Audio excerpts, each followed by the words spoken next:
மின்மினி தமிழர்களுக்காகவே வந்தாச்சு முதல் hyperlocal social media app. உடனே டவுன்லோட் பண்ணுங்க. நீண்ட காலமாக சிறையில் இருப்பவர்களை விடுதலை செய்ய ஆளுநருக்கு பரிந்துரை செய்யப்பட்டுள்ளதாக அமைச்சர் ரகுபதி தெரிவித்துள்ளார்.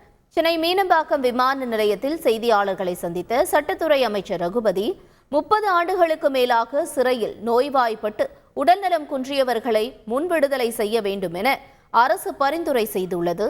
இதற்கான கோப்புகள் ஆளுநருக்கு அனுப்பப்பட்டுள்ளது. இன்னும் சில கோப்புகள் அனுப்பப்பட வேண்டி இருக்கின்றன. அனுப்பியிருக்கிற கோப்புகளில் ஆளுநர் சிலவற்றில் முடிவெடுத்து விடுதலை செய்ய ஒப்புதல் தந்துள்ளார் என்றும் தெரிவித்தார். காலமாக சிறையில் இருக்கக்கூடியவர்கள், அந்த இல்லவாசிகள் விடுதலை செய்யப்பட வேண்டும். ஒரு 20 ஆண்டுகள், 30 ஆண்டுகள், 35 ஆண்டுகளிலிருந்து நோய்வாய்ப்பட்டு உடல்நலம் இல்லாமல் தங்கள் குடும்பத்தை விட்டு இருக்கக்கூடிய அவர்களுக்கு இன்றைக்கு உதவி தேவைப்படுகிறது கூடவே இருப்பதற்கு.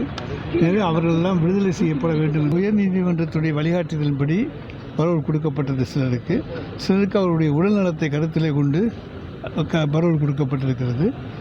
ஆனால் நிச்சயமாக அவர்களுக்கு முன் விடுதலைக்காக அரசு பரிந்துரை செய்திருக்கிறது. ஆளுநருக்கு கோப்புகள் அனுப்பப்பட்டிருக்கிறது. அவர் படித்து பார்த்து ஒன்றாக அதற்கான முடிவுகளை எடுப்பார். மின்மினி தமிழர்களுக்காகவே வந்தாச்சு முதல் ஹைப்பர்லோக்கல் சோஷியல் மீடியா ஆப். உடனே டவுன்லோட் பண்ணுங்க.